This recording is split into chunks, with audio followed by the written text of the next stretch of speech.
Greetings to you. My name is Tara Brabazon and I'm the Dean of Graduate Research at Flinders University, and it's my pleasure to welcome you to this vlog 14, PhDs, Relationships and Families.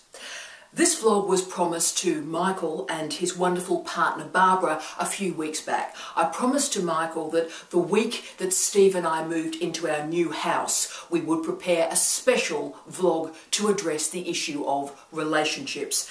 And it is so important that we do so. It's an important area, it's an increasingly important area, and yet it is being ignored in the refereed literature.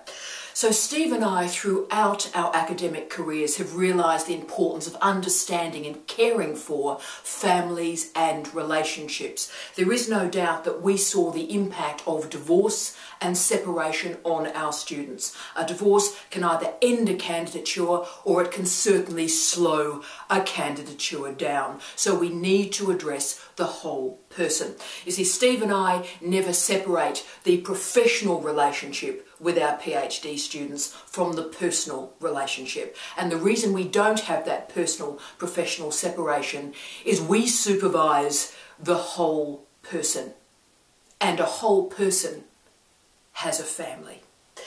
There are no quant studies in this area. There are very few qualitative studies in this area. So when I was enacting the research for the vlog for you all this week, I had to go to the blogs, and there are literally hundreds of blogs on this topic. Let me give you a flavour of their theme and their tone. Quote, "Dissertation does not mean divorce. How to get married during a PhD.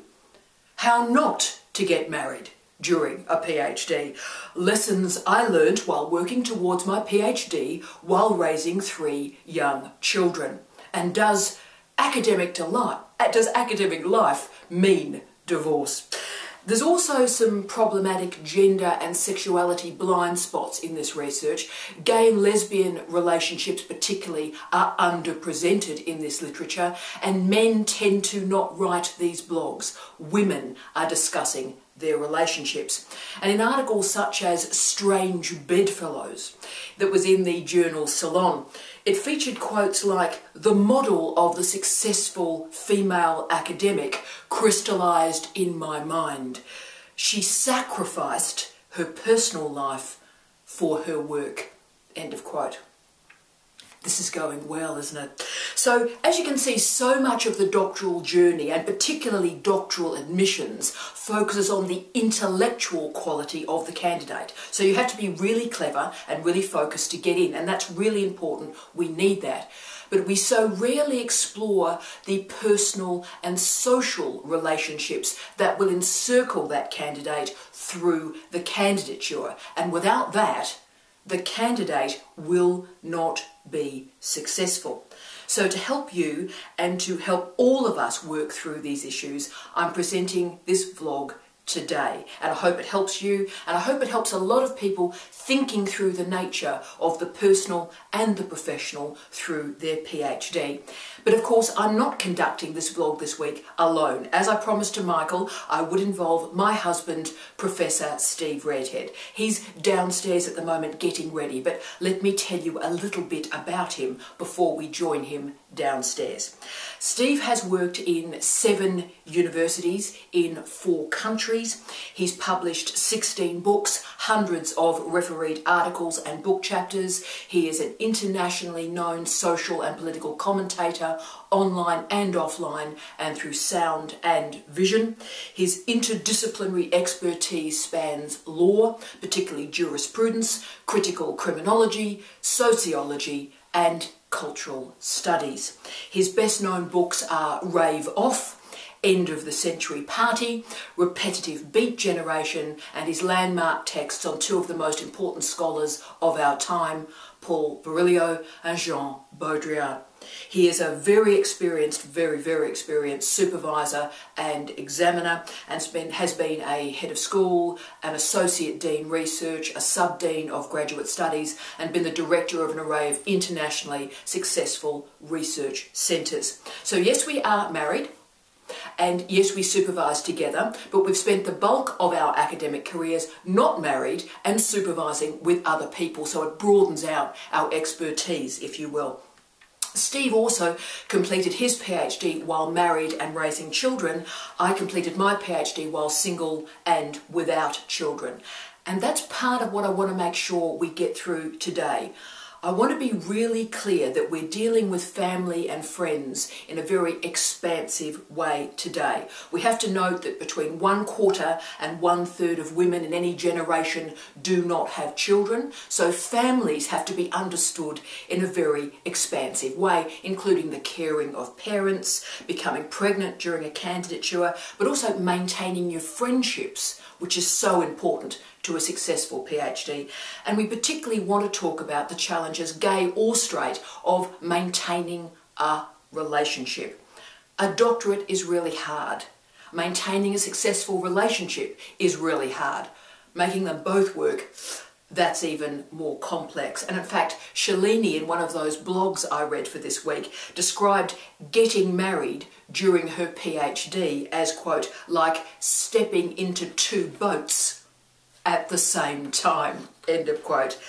But we are today dealing with real life, crunchy life. We're dealing with the real challenges that confront us all every single day. And I also want to log that for the Australian universities that publicise this data, the average age of an Australian PhD student in these institutions is 36 years of age. So the notion that a young 21 or 22-year-old student is our candidate is simply wrong. These are 36-year-old people with lives, with families, with friends, with relationships.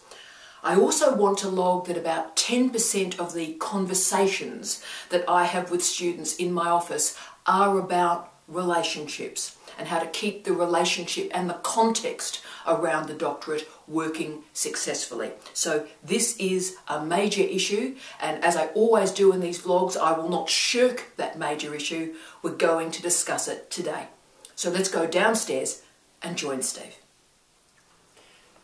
Hi again, everyone, and hi, Steve. Hi, Tara. This is fun to be talking to you, and I talked about you upstairs, and you can only find out later what I said about you. Oh dear. Oh dear. Ladies and gentlemen, Professor Steve Redhead, my wonderful husband. And Steve, the first question I want to ask you in our new home is, why do you think the issues of relationships and family and friends is so underrepresented in the research on doctoral education? I think it's a really interesting question, and I must admit I was really surprised when I started thinking about it that I've never read any of the literature in this area, because basically there isn't very much. No. And I've completed 33 PhD students around the world, and I've had lots of experience of these sorts of issues, but I've never gone into them in a kind of academic way, and I would have found earlier that there was very little literature.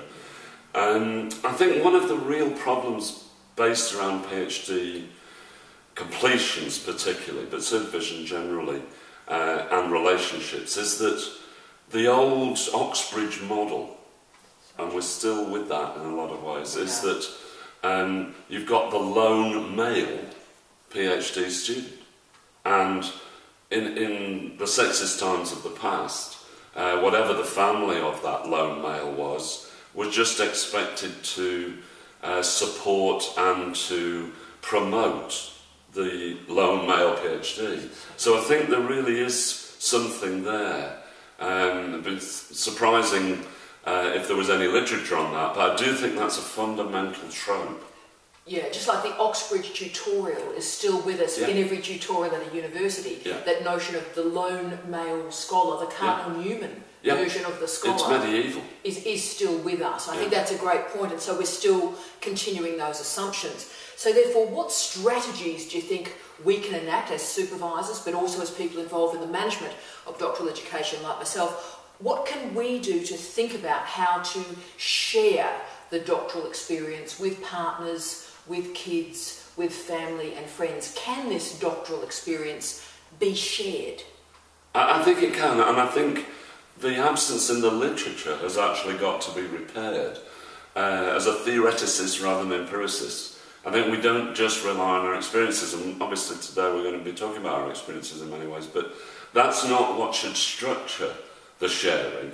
I think we do need to repair the absence in the literature, but in a way which actually allows the experiences to come through, because it's clear from your role at Flinders, for example, and my role in previous universities, there is a real need for work and for strategy around this area. There's no doubt about it. It's something that's coming to the fore in the supervision and indeed the examination of PhD students. Yeah, and I mean, we have all those exit surveys when students either finish or don't finish a PhD, and I'm not sure we've asked overt questions about family and family support in terms of either the completion successfully or otherwise of a doctorate. No, I don't think we have. I haven't.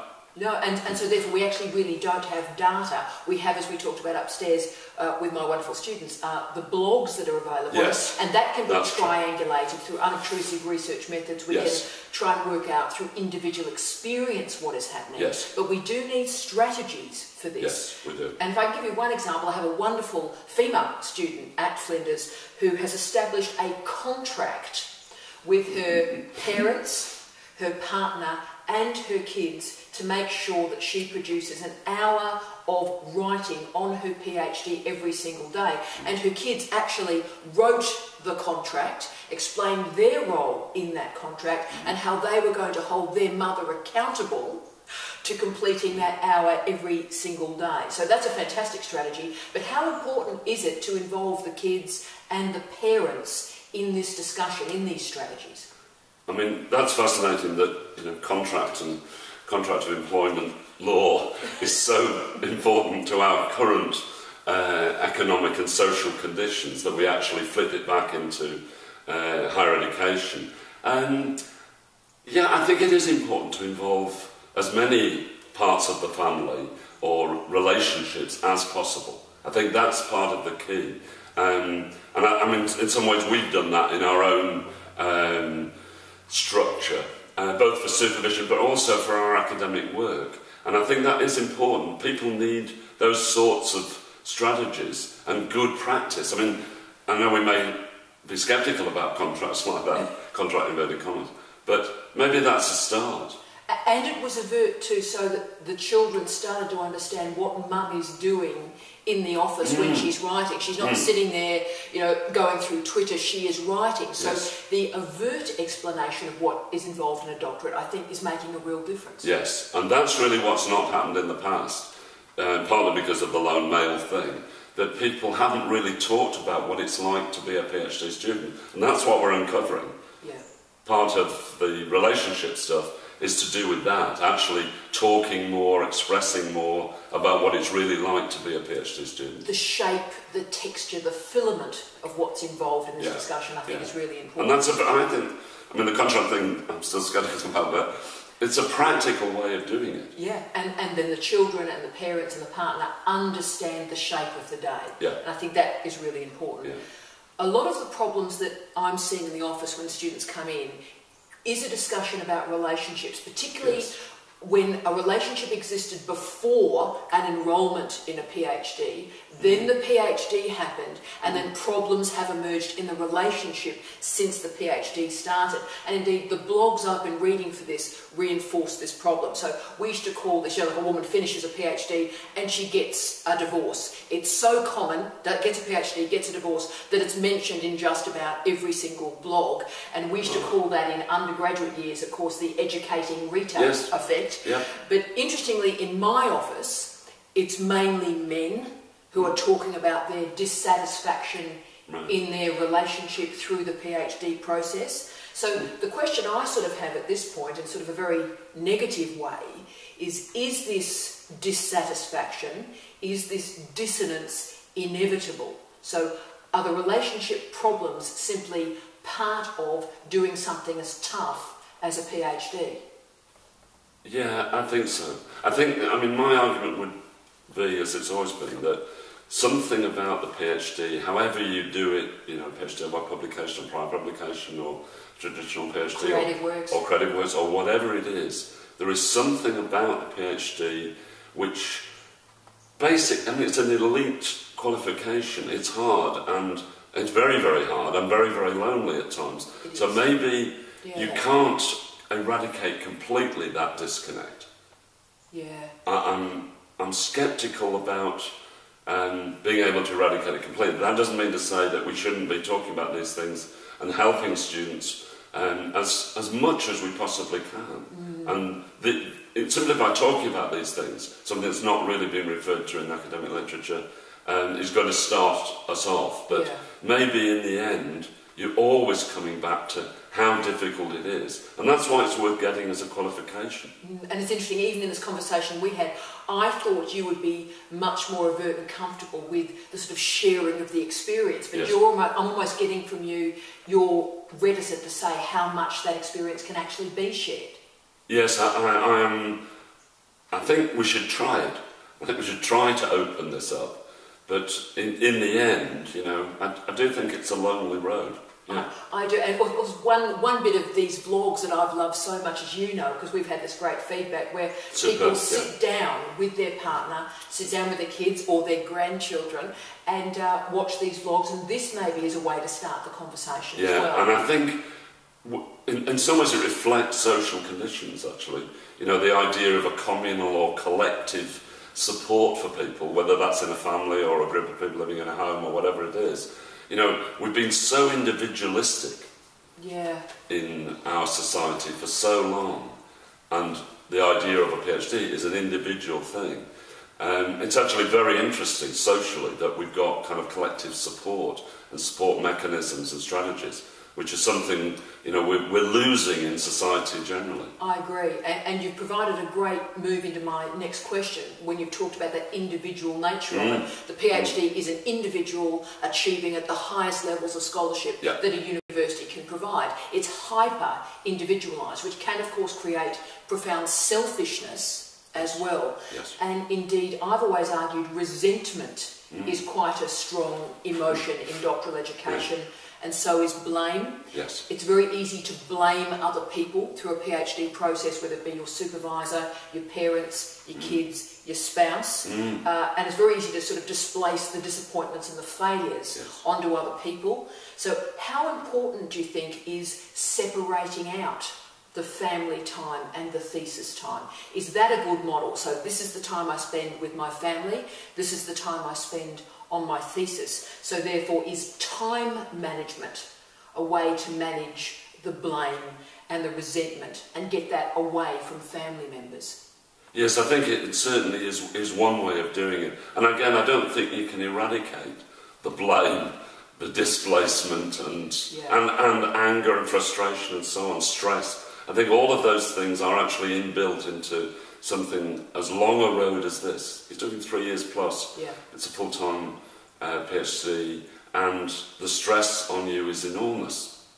And I think we have to keep saying that. And therefore, if you can manage it in a way which relates to your family and to your partner and so on, in a way that does manage time better, again, you're going to come up against these things, but that's a way of doing it, yes. So try it pragmatically.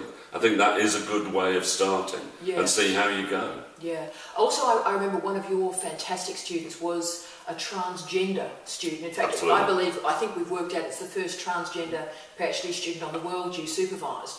And I'm only raising that now because the partner of that person suffered enormously through the abuse and the ridicule. Do you want to just talk a little bit about that? Oh, terrible. Because this was a person who was well known politically in the geographical area, and they had excrement put through their door, appalling, absolutely appalling treatment because of who this person was, if you like, politically and socially.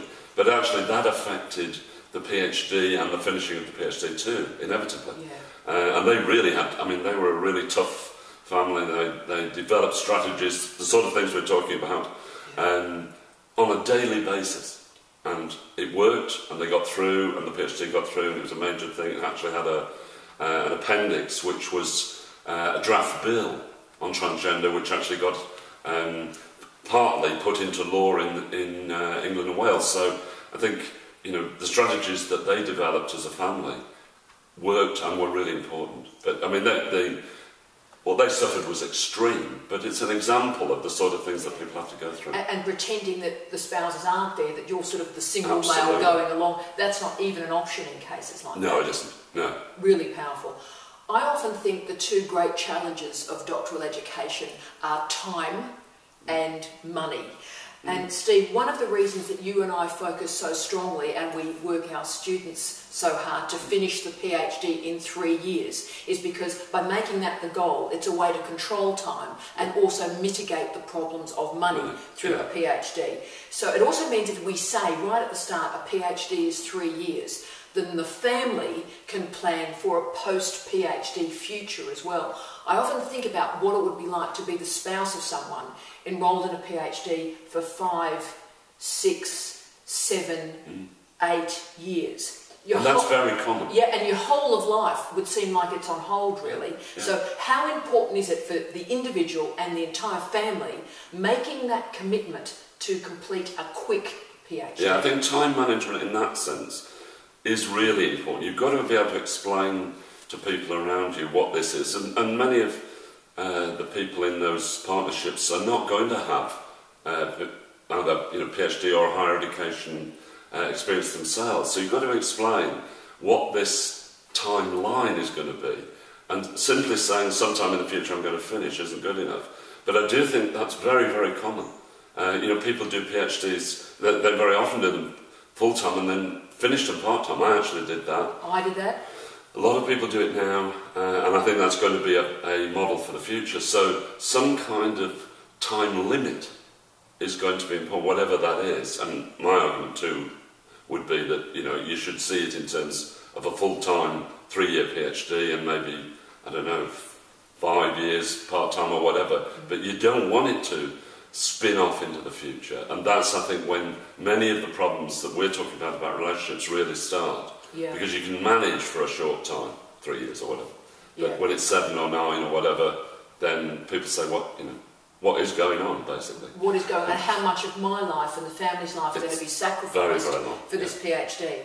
Now, this has been quite a negative conversation. We've talked a lot about the disasters of relationships and the problems of the relationships during a PhD, but what sort of strengths for a relationship exists in relationships like ours, for example, where the relationships are based on ideas and knowledge and scholarship? What are the great benefits of a relationship like this, do you think? I think that is actually what you should be aiming for. I mean, we certainly try and do it in terms of academic work and supervision, and we supervise other people individually, but we've also supervised people together. And I think the strength of it is actually sharing those problems in your own family and relationships, but also you're more aware then of what is going to happen to the other to the students. Yes. And their diverse backgrounds. And as I say, one of the reasons why I was surprised in some ways that there wasn't academic literature is that this has been almost swept under the carpet. I mean, we've had to talk about it ourselves because that's been our experience for 15 years or whatever. But actually, supervising people and their relationships, which is really what we're talking about, has not been on the horizon. No. It really hasn't. And maybe it's a matter of looking at how best to strengthen your own relationships and partnerships and families, and then putting that back into PhD supervision. Look, I agree, and I think one of the reasons we have been very successful supervisors is particularly in the last decade of our lives, we've made a clear decision to supervise the entire family. We have. So we meet the spouses, we meet the kids, we're involved in the kids' lives as well, and so therefore they know at any point they can talk to us, and if there's any questions they can always ask us, and I think that's made a difference. Yeah, it has. It humanises in a way what is almost a dehumanised relationship. I think that's really important, and maybe there are problems with that, but I would emphasise that. I'd err on that side of the equation. I really would. If people are trying to supervise people and their relationships. Yeah, because I hope we've always come to these situations with kindness Yep. and integrity and love and support. Yeah. They're the key. And we get the students through because of that. We get you guys through because of that. So, Steve, thank you so much for joining us today. Thank you. That was wonderful. And Michael, remember the wonderful Michael from Yes. Alice? Michael, we wish you well. We've paid our debt. And can I just make a point, Michael? I look forward to seeing you and your partner, Barbara, at the graduations this year. This year, Michael. Michael, Barbara, you're wonderful. So, as always, I wish you a wonderful week. Thanks again, Steve. I wish you love. I wish you light. I wish you peace. T and S out.